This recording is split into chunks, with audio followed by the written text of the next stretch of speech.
but lots of us are feeling a little bit sort of jittery and anxious about getting out into the world again in some form. Well, I certainly am. I think we've been travelling less, haven't we? Been lots of changes. There's the physical fear of the virus that's shaped our lives over the last year. And there's some social anxiety about resuming interactions with other people. Some call it the new normal, but my next guest calls it the new different. That's a better way of explaining it, I must admit. Dipti Tait is a hypnotherapist and author from Brinscombe, and also friend of the station as well. And she's been helping clients online through the pandemic. Good morning, Dipti. Good morning, Dom. Lovely to speak to you. Oh, it's lovely to have you on. First of all, let's talk about you for a minute. You've been shielding yourself, so you know all too well about the anxieties that people listening have been going through. Tell us your story. Yeah, so I have really bad asthma, actually. So I haven't seen another real human being, apart from obviously going to the supermarket once a week, but I haven't seen a real human being in my practice for a whole year. And yeah, it's been very minimal contact. Interestingly enough, I've been handling it really well. I mean, you know, we talk about being zoomed out. Mm-hmm.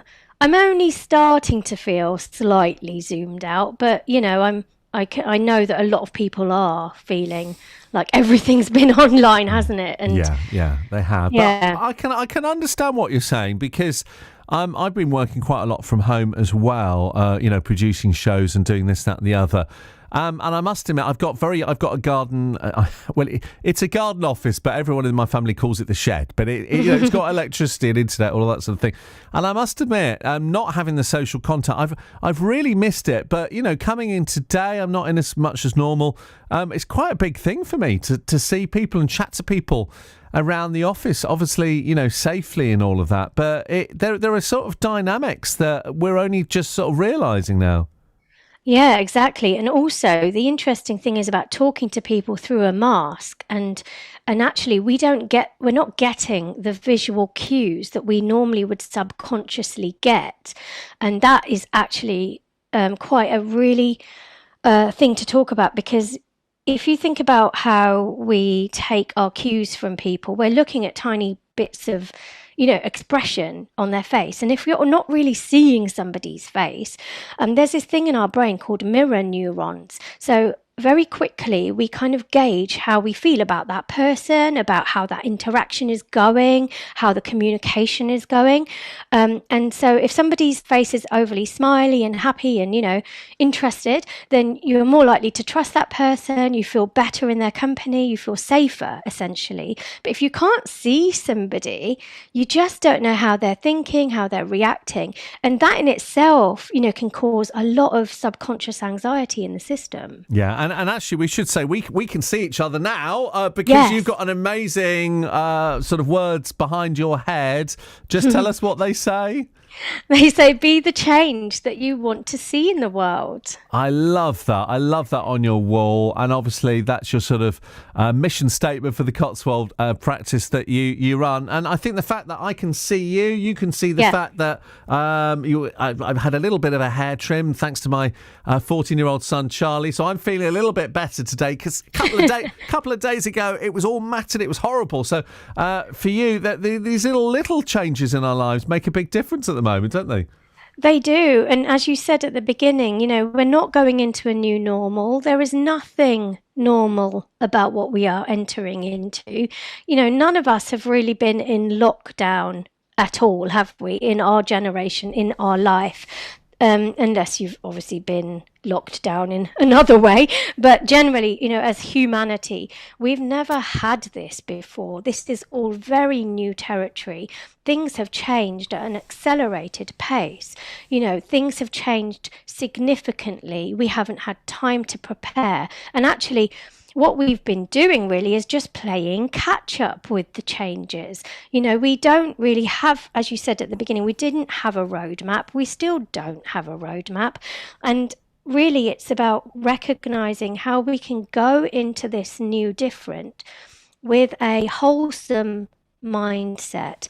And I'm very, very careful to introduce the idea of emotional control, as well as mental resilience. When we talk about resilience, I'm a bit worried about that word because it kind of suggests that we've all got to be strong, we've all got to just cope. But actually, we're all feeling vulnerable, we're all feeling out of sorts. We kind of, someone said to me the other day, I've lost the ability to speak to somebody else. I've forgotten how to speak to someone new. Yeah. I've kind of, it's that confidence of social, the normal things that we took for granted before, that confidence has been breached, has been broken. We feel unsure and unsettled, uncertain. People's sleep has been disrupted massively. And as you know, when we don't sleep properly, everything else goes out of the window. That, we lose our self-esteem, we lose our self-confidence, we don't have that rational ability to think straight, we've got no focus, our motivation will drop. And so there's this whole catalogue of mental and emotional issues. Yeah, that can happen. Really interesting what you're saying, and we'll talk some more in a minute as well. But just before we play a song, how much of a difference does watching news make to you? Because my family have forever say, I'm the sort of person, I'll come out from working and I'll put the 6 o'clock news on, I'll watch 6:30 news on ITV, then I've got Channel 4 on. And my children and my wife, I said, put something else on, So I started watching Richard Osman. I've been watching it for a while. Richard Osman's House of Games and stuff like that, because we just need stuff to just take us away at the moment, don't we? So we have to be careful. Are you kind of restricting your news and your social media? News and social media, obviously you have to be informed of what's going on, right? So you have to have some level of feeling of control. But really, once you get the information you need, switch off. And I always say to my clients, please don't watch anything that disturbs you, whatever that might be, whether it might be the news channels or it might be a film, that's disturbing. Don't watch anything after 6 o'clock at night, because that will sit in your system and it will basically stay in your stress bucket and it will affect your sleep. And that's a bit of a strange thing to say on national radio, to stop listening to the news. It's probably not the best thing to say for you guys. I know what you're saying. We just have to limit it, and we can catch up on BBC Sounds, and podcasts are great. And it's as you say, we need to know what's going on, but it's just being sensible about making sure it's the right amount and it's the right balance of news, which is good. All right, if you're happy, I'll play a song. We'll talk more in a minute as well, if that's okay. Lovely. All right. By the way, your hair's looking great as well. Amazing. Thank you so much. So good. More to come from Dipti in just a minute. If you want to chip into the conversation about maybe how you're feeling at the prospect of coming out of lockdown, do maybe drop me an email today, dominic.cotter@bbc.co.uk, or as I say, anytime at all, you can text 81333. Start your message with the word gloss. Dipti Tait is a hypnotherapist and author from Brinscombe, giving us some top tips today, because there are so many sort of fears out there of what it's actually going to be like.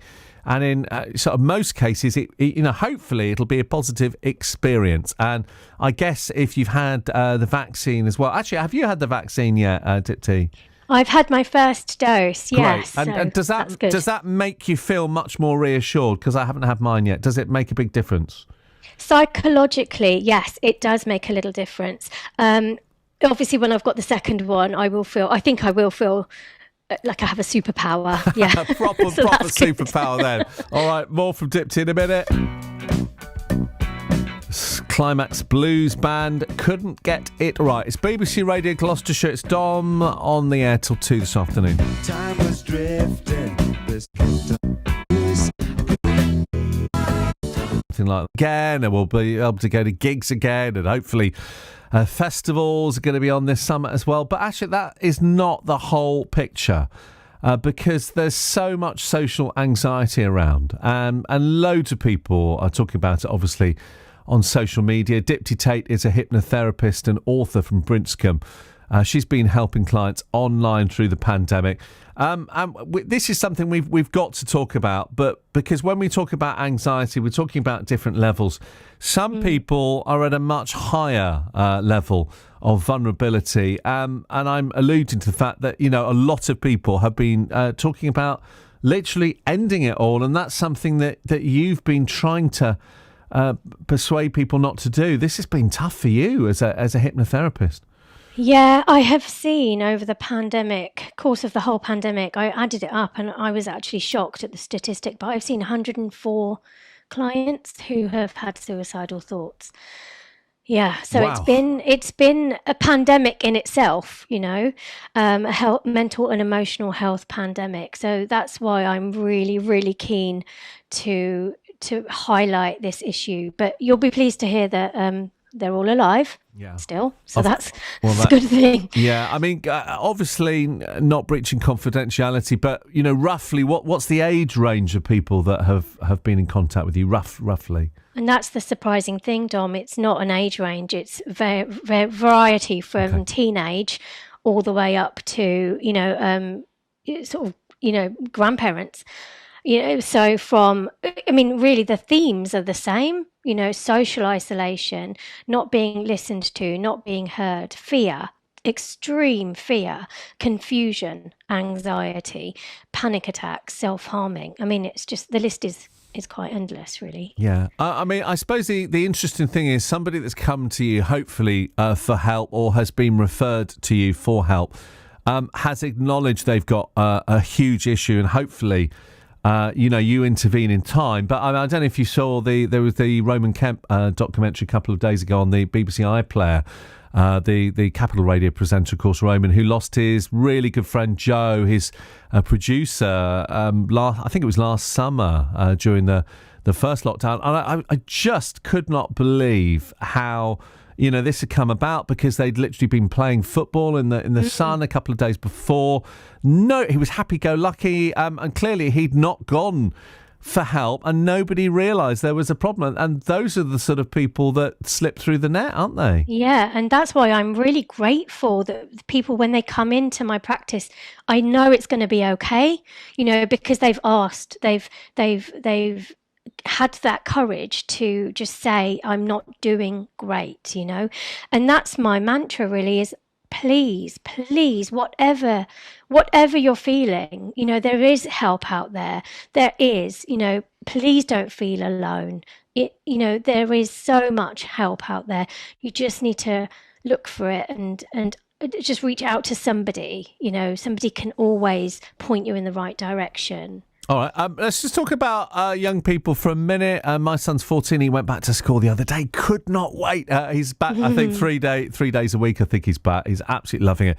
My daughter's due to return to uni in a few weeks' time. And actually, I'd say there's more of a challenge though. She's got so used to doing seminars online and this, that, the other, Zoom and Teams, this, that, the other.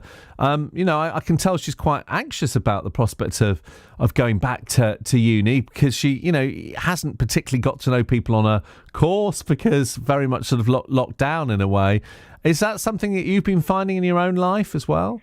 Yeah, it's coming out of the comfort zone, isn't it? Because home is the comfort zone. Anyway, going to uni without a pandemic involved is hard enough, isn't it? So, finding new circles of friends, but actually we've forgotten how to socialise, really, because we've had a whole year of not socialising properly. So, I'm the same. I've got one son who is actually in university at the moment, but he goes to a university that is college based, so they've kept to their own bubbles. So it's been okay for him, apart from the obviously lack of socializing and going out clubbing and that kind of thing. And then Jacob, my other son, so Christian is the one that's at Oxford, and then Jacob is about to go to London, and I think he's slightly concerned about that, because it's going from Brimscombe to London. Yeah. That in itself is a big step. I'm not surprised. There's the kind of balance of excitement, but also sort of trepidation. A huge city, what's it going to be like? Are people going to be wandering around as they used to do? Yeah, no, I can completely understand. And I suppose for you as mum, you sometimes have to just be the person to say, look, you got to try it. It's going to be okay. And the great thing is, if it's not, you can come home, can't you? Yeah, that's the answer, isn't it? There's always, plan B. I always say that, and actually it's just about helping everybody tread carefully, through this time, and understand that, you can ask for help. It's okay not to be okay. We don't have to feel like we are holding it together and we're always resilient. It's okay to be vulnerable. And there is help out there, and it's okay to ask for it. That's really my message. Okay. You talk about new different as well. The new different. Why the new different? Well, because the new normal suggests that we've done this before, and it's familiar. But actually, none of this is familiar. This is all different. So what we really need to do is be mindful of expectations, I think. So if we're expecting going back to work, for example, to be like it was last year, the year before, it's not going to be, because there might still be social distance measures in place. There might be, like arrows along the floor, and you can't go to the printer that way like you normally used to go. You have to go around the whole building to get there. Or there might be, things where you can't go to lunch together. You might have to still be wearing masks, and you have to sit with a mask all day. So this is not normal. None of this is normal. This is all different. So actually, we have to think about how to manage that change and how to manage those expectations of change. And also, when the novelty wears off, because, there are a lot of people who are thinking, yay, I can get back to socializing, get back to work, and it will all be okay. But actually, after that, the novelty will wear off when you're back to work, and it kind of goes back to the hard work or whatever it is you do. Then what, So that's the period of time I want to help people with as well. We're definitely going to need that. Just finally then, you kind of alluded to it then, the sort of health check, but, coming out of lockdown health check, what can we do to prepare practically then? So, yeah, you talk about health check. I've actually got a free health check on my website. People can take that. They can go over to my website and just click the pink button. It's a coming out of lockdown health check. It will just give you 30 questions and you can answer them. And I can always, talk people through that. So my website is diptitait.com.